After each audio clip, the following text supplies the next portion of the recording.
Vamos juntos no devocional de hoje? Estamos viajando de Gênesis a Apocalipse. Agora, capítulo 7, 8 e 9 de Lucas. O encontro da vida com a morte. Remova as pedras do seu terreno e não tenha vergonha.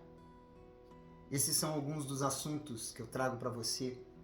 No capítulo 7, do versículo 9, quando a palavra de Deus fala sobre a cura do servo de um centurião, quando no fim desta história Jesus se admira com a fé daquele homem e diz as seguintes palavras.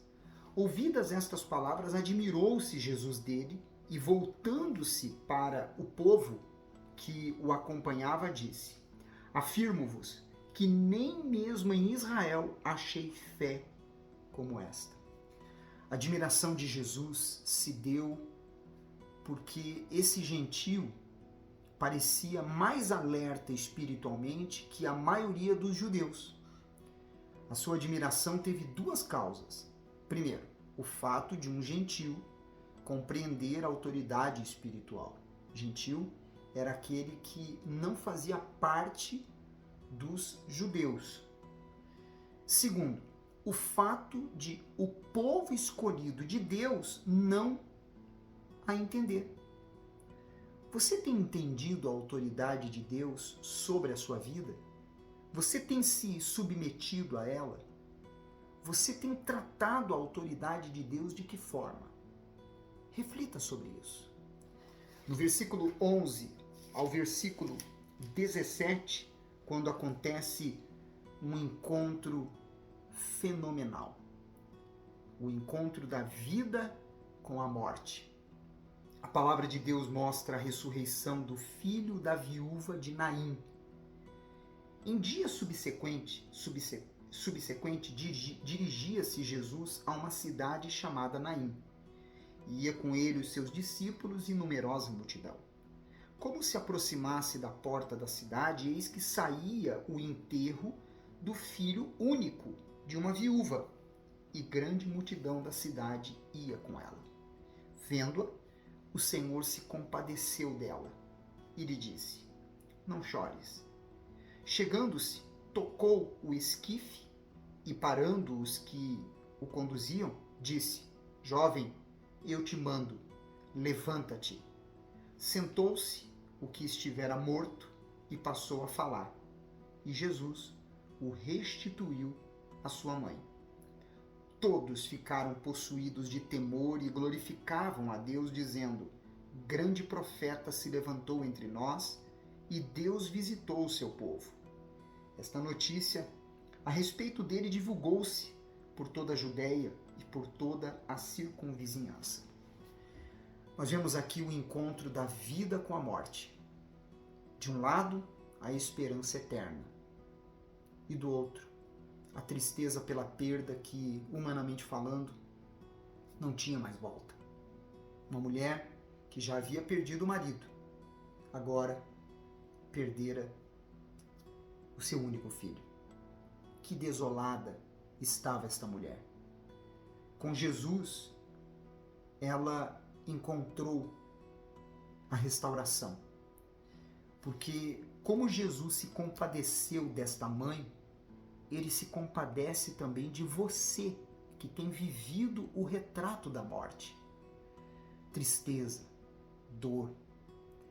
Aquilo que precisa ser restituído, o Senhor da vida, ele traz para a sua vida.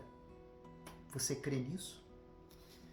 No versículo 29 ao 39, quando a palavra de Deus nos mostra o momento em que Jesus dá testemunho de João, a palavra de Deus, ela diz que João Batista, ele batizava as pessoas e muitas pessoas têm dúvidas com respeito a esta questão do batismo. Jesus disse assim no versículo 29: Todo o povo que o ouviu, até os publicanos, reconheceram a justiça de Deus, tendo sido batizado com o batismo de João. Mas os fariseus e os intérpretes da lei rejeitaram, quanto a si mesmos, o desígnio de Deus, não sendo batizados por ele. O batismo realizado por João Batista preparava as pessoas para receberem a Cristo, para que as pessoas compreendessem a oferta da salvação feita por Deus mediante Jesus. Precisavam, para isso acontecer, se considerar necessitadas desta salvação.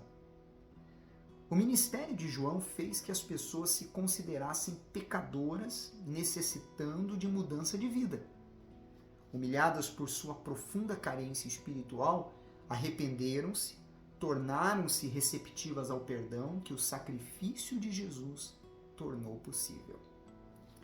No capítulo 8, no versículo 13, quando o Senhor Jesus ele explica sobre a parábola do semeador, ele fala um detalhe sobre, dentre as 4 sementes, a semente do solo rochoso. No versículo 13 diz assim: a que caiu sobre a pedra são os que, ouvindo a palavra, a recebem com alegria. Estes não têm raiz, creem apenas por algum tempo, e na hora da provação se desviam. Ou seja, são pessoas que a fé ela tem prazo de validade. Você precisa buscar remover as pedras do seu terreno. As pedras são todas aquelas situações que impedem o seu crescimento espiritual, que impedem que você crie raízes na palavra de Deus, pois elas podem sufocar o desenvolvimento da sua fé. Devemos perceber que perseverar na fé é necessário para que não caiamos na condição de uma pessoa que começou crendo, mas no meio do caminho foi dominada pela descrença e sucumbiu. Lá no versículo 38 ao 30 e 39 deste mesmo capítulo, quando a palavra de Deus mostra que o nosso Senhor Jesus foi rejeitado pelos gerazenos, um detalhe importante da libertação que ele realizou neste homem que estava endemoniado em Gadar foi que ele mandou que este homem permanecesse ali e levasse a transformação que ele alcançou em Jesus para os seus. A palavra de Deus diz assim no versículo 38. O homem de quem tinham saído os demônios rogou-lhe que o deixasse estar com ele. Jesus, porém, o despediu dizendo: volta para casa e conta aos teus tudo o que Deus fez por ti. Então, foi ele anunciando por toda a cidade todas as coisas que Jesus lhe tinha feito. As obras que Jesus fez e faz em nossas vidas devemos proclamar para aqueles que estão ao nosso redor. No trabalho, obviamente não prejudicando o andamento do serviço, na sua casa, obviamente aproveitando as oportunidades que surjam, e na vizinhança, aproveitando as situações que você irá viver. Os que convivem com você, eles sabem e viram o seu estado anterior. E agora estão contemplando a obra que Deus fez na sua vida. Então, leve a todos quem é este Deus e como ele se revelou e transformou a sua vida.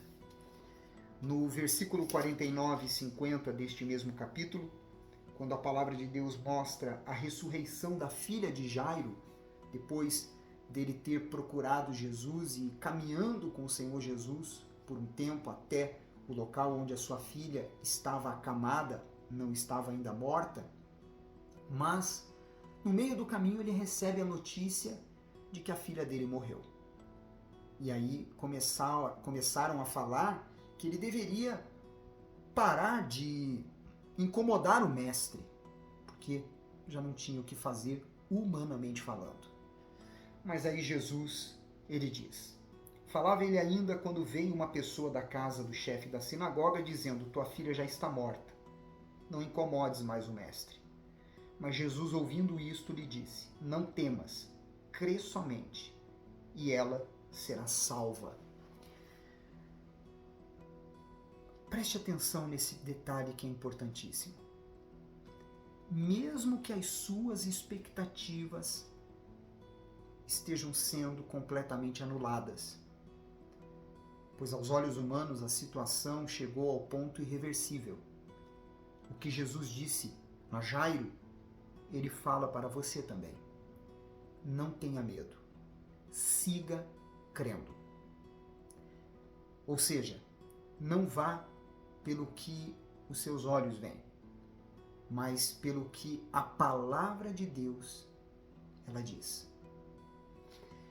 No capítulo 9, do versículo 26, quando a palavra de Deus nos mostra o Senhor Jesus falando sobre como que os discípulos dele deveriam viver, a cruz que deveriam carregar, a vida de fé que eles deveriam assumir, o Senhor Jesus diz assim: porque qualquer que de mim e das minhas palavras se envergonhar, dele se envergonhará o Filho do Homem, quando vier na sua glória e na do Pai e dos santos anjos. Aqui ele está falando sobre a sua volta e também sobre o dia do juízo final.